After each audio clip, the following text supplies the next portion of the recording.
दोस्तों, जैसा कि आप लोग क्लास 11th से इकोनॉमिक्स का पेपर देने जा रहे हो, तो यह वीडियो आपके लिए काफ़ी महत्वपूर्ण होने वाला है, क्योंकि अभी के इस वीडियो में मैं आपको ऑब्जेक्टिव का आंसर की बताऊंगा, साथ में सब्जेक्टिव का भी बताऊंगा एंड ये भी बताऊंगा कि कैसे आप इसका जो है पीडीएफ डाउनलोड कर पाइएगा।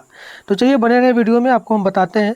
तो देखिए यहाँ से प्रश्न रहने वाला है आपका, जैसे कि पहला प्रश्न देखिएगा, पूछा गया कि अर्थशास्त्र क्या है। तो अर्थशास्त्र आपका जो है ना ये कला है, तो ऑप्शन ए होगा। 2 नंबर प्रश्न है कि आर्थिक प्रणालियों कितने प्रकार की होती है।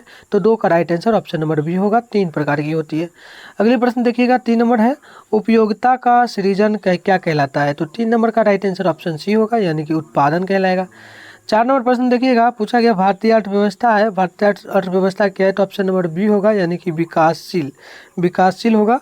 नेक्स्ट क्वेश्चन देखिएगा 5 नंबर क्वेश्चन पूछा गया सांख्यिकी के जनक कौन है। तो 5 का right answer option number C होगा, यानी कि फिशर। ठीक है। अगले प्रश्न देखिएगा 6 नंबर पूछा गया सांख्यिकी अध्ययन का प्रथम चलन क्या है। तो 6 नंबर का right answer option number D हो जाएगा, यानी कि आंकड़ों का क्या हो जाएगा, 6 नंबर है। चलिए 6 नंबर का जो है ना ऑप्शन नंबर डी हो जाएगा, आंकड़ों का एकीकरण हो जाएगा। अगले प्रश्न पूछा गया 7 नंबर सांख्यिकी है। तो सांख्यिकी आपका जो है ना ये ऑप्शन नंबर बी हो जाएगा, यानी प्रस्तुति हो जाएगा। क्या हो जाएगा, प्रस्तुति हो जाएगा। अगले प्रश्न देखिएगा, यहाँ पर पूछा गया है कि 8 नंबर प्रश्न पूछा गया सूचांक मदद करती है। तो 8 का भी right answer option number D हो जाएगा, यानी इनमें से सभी। अगली प्रश्न है 9 नंबर, आंकड़ों की प्रस्तुति का पहला जो चरण है वह क्या है। तो 9 का right answer option number C होगा, यानी कि वर्गीकरण होगा और सारणीयन होगा, यानी कि ऑप्शन नंबर सी बिल्कुल राइट हो जाएगा। 10 नंबर प्रश्न, निम्न में से कौन सी एक आर्थिक गतिविधि है। तो 10 का भी right answer option number D होगा, इनमें से सभी। ठीक है। चलिए अगली क्वेश्चन देखिएगा जल्दी से और नोट कर लीजिए। 11 नंबर क्वेश्चन है, सबसे पहले किसने माइक्रो शब्द का प्रयोग किया था। तो 11 का right answer option number D होगा, यानी कि रेगन फ्रिश। ठीक है। चलिए 12 नंबर क्वेश्चन है, अर्थशास्त्र का पिता किसे कहा जाता है। तो 12 का right answer option number C होगा, यानी कि एडम स्टीम को। ठीक है। चलिए अगले प्रश्न पूछा गया 13 नंबर, इंदिरा आवास योजना के द्वारा गरीबों के लिए उपलब्ध क्या कराया गया है।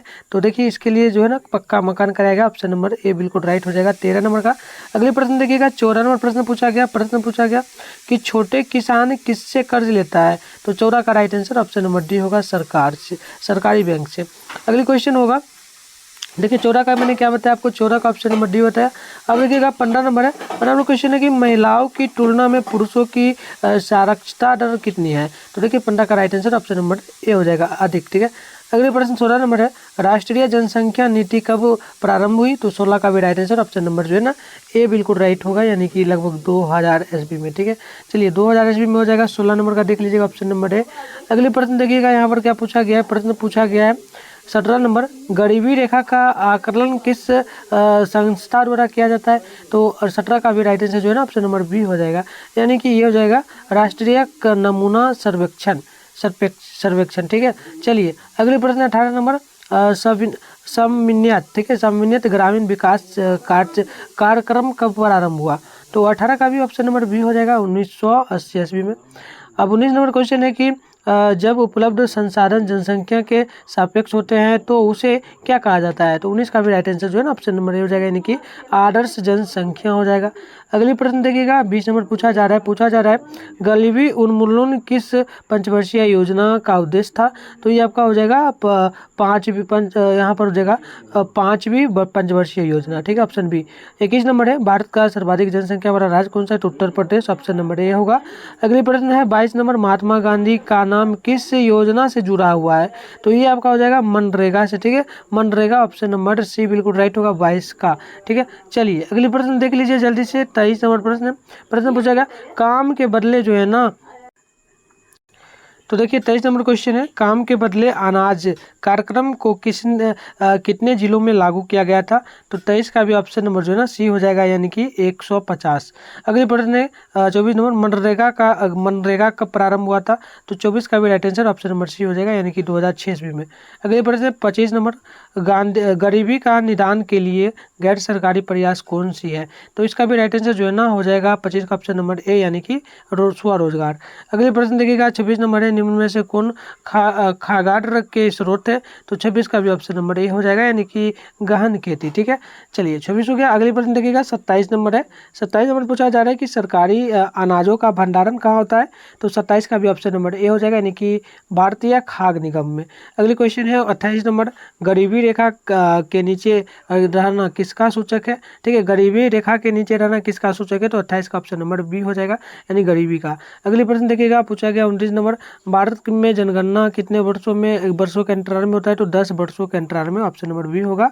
चलिए लास्ट क्वेश्चन हमारा होगा 30 नंबर, प्रश्न है कि खाद्य सुरक्षा से क्या तात्पर्य है? तो इसका भी राइट आंसर ऑप्शन नंबर जो है ना यहाँ पर बिल्कुल करेक्ट बी हो जाएगा, यानी कि खाद्य की खरीद, खाद्यान्न की खरीद। ठीक है, तो चलिए आगे सब्जेक्टिव वही बताऊंगा। देखिए यहाँ पर जो है ना, अगर आप लोग स्क्रीनशॉट लेना चाहेंगे तो एक बार ले लीजिएगा। अगर यहाँ पर मन आपका है तो मैं छोटा कर देता हूँ अभी वीडियो में। ठीक है, अगर मन है तो आप डायरेक्ट अभी ले लीजिए। यहाँ पर मैं पहले ही बना दिया था ऑब्जेक्टिव का आंसर कि यहाँ से यहाँ तक है। ठीक है, सभी का आंसर है। अगर आप लोग लेना चाहे तो ले लीजिए और लिख लीजिए, नहीं तो इसका पीडीएफ लेना है तो आपको क्या करना है, टेलीग्राम ये वीडियो के डिस्क्रिप्शन बॉक्स में जाइए, टेलीग्राम ग्रुप का लिंक मिलेगा, उससे ज्वाइन कर लीजिए। साथ में व्हाट्सएप ग्रुप का लिंक मिलेगा, उससे भी ज्वाइन कर लीजिए। दोनों जगह आपको पीडीएफ जो है भेज दिया जाएगा। ठीक है, और अगर किसी भी प्रकार का परेशानी हो तो आप मेरे को डायरेक्ट इस नंबर पर कॉन्टैक्ट कर लेना। पहले ग्रुप का लिंक वगैरह काम ना करे तब आपको जो है इस नंबर पर मैसेज करना है और बोलना है कि मुझे ग्रुप का लिंक दे दीजिए। आपको ज़्यादा कुछ नहीं लिखना है, हाई लिखना है। ठीक है, हाई लिखना है और अपना क्लास जो है वो लिख देना है, फिर मैं आपको ग्रुप का लिंक दे दूंगा। तो चलिए, आप लोग चैनल को अभी तक सब्सक्राइब नहीं किया तो कर लीजिए, क्योंकि आपका जब भी एग्जाम से मंथली वाला होगा तब आपको जो है यहाँ पर वायरल पेपर दिया जाएगा। ठीक है, चलिए धन्यवाद।